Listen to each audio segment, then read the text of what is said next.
Hey, what's up everybody? My name is Chris and this is another Proto Tech Tip.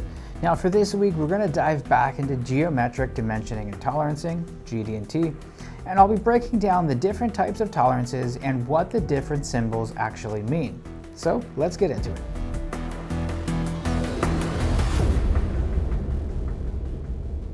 So if you've missed out on our previous Proto Tech Tip videos, we've covered GD&T basics, datums, and the differences between ASME and ISO GPS standards. I've added links in the description below so you can check them out if you haven't already.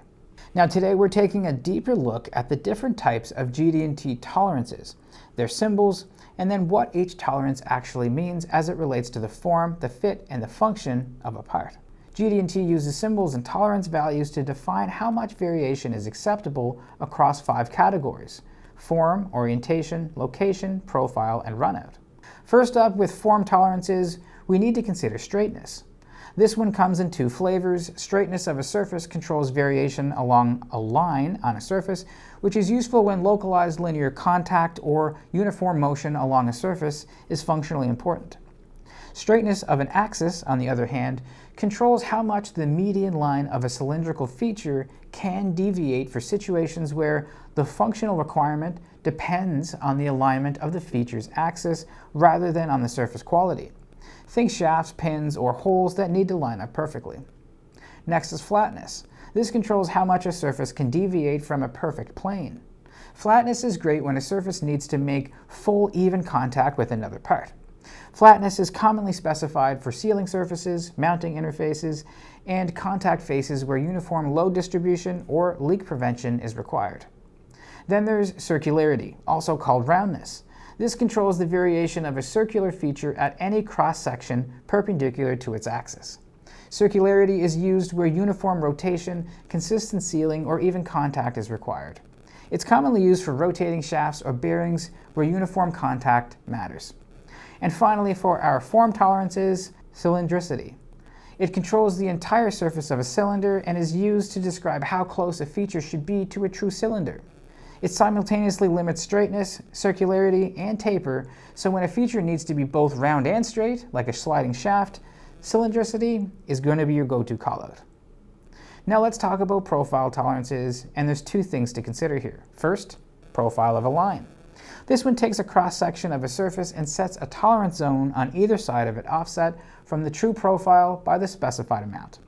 It's great for controlling specific contours like cam profiles or aerodynamic surfaces where that localized shape accuracy is going to really matter. Then there's profile of a surface, which take things a step further. Instead of just one cross-section, it controls the entire 3D surface at once. Think of it like flatness, but for complex shapes. It's commonly used for cast, molded, or machined surfaces. And here's the thing about profile tolerances. It's kind of the catch-all symbol in GD&T. If you can't control something with another symbol, profile has got you covered. And then when you pair it with datums, it can control everything at once: size, location, orientation, and form.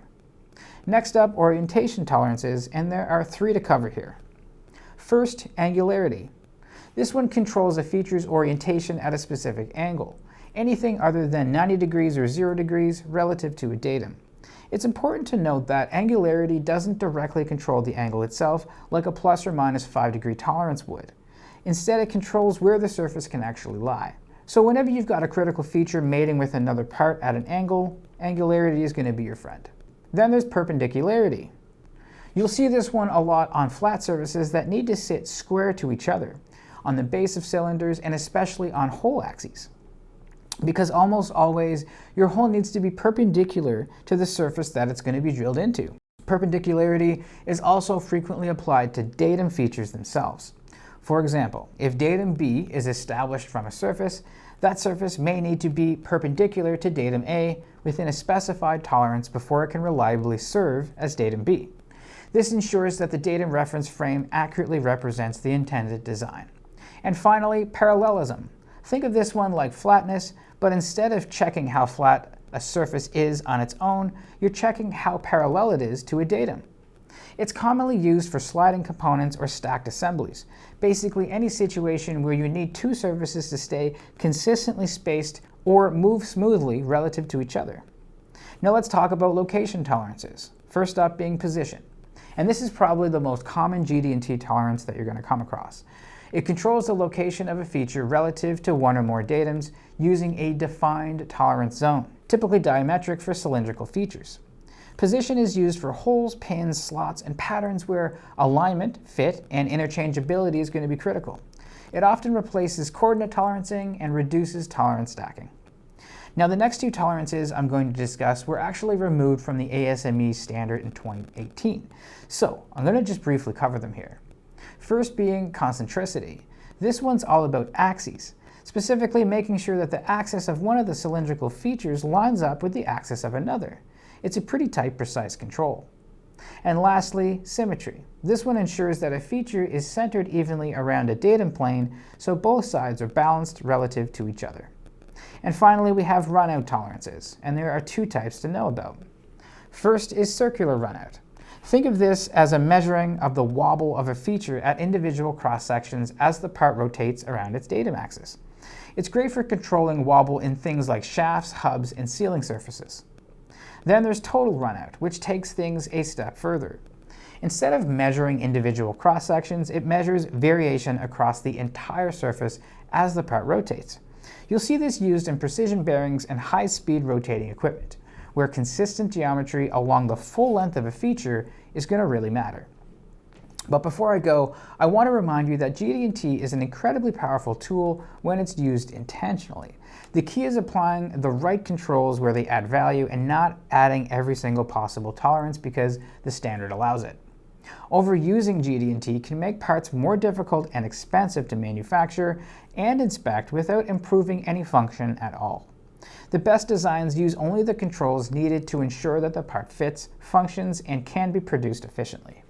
We will cover the overuse of tolerances and unnecessary requirements in an upcoming tech tip video that will focus on tips and best practices for when using GD&T. So that's going to wrap up this week's deep dive into GD&T tolerances. We've covered a lot of ground here today, and each of these symbols gives you a precise, universal language to communicate exactly how a part should be made and how it should be inspected. If you did find this video useful, please don't forget to like and subscribe, and leave any questions in the comments section below. We'd love to be able to help you out. Until next time, take care.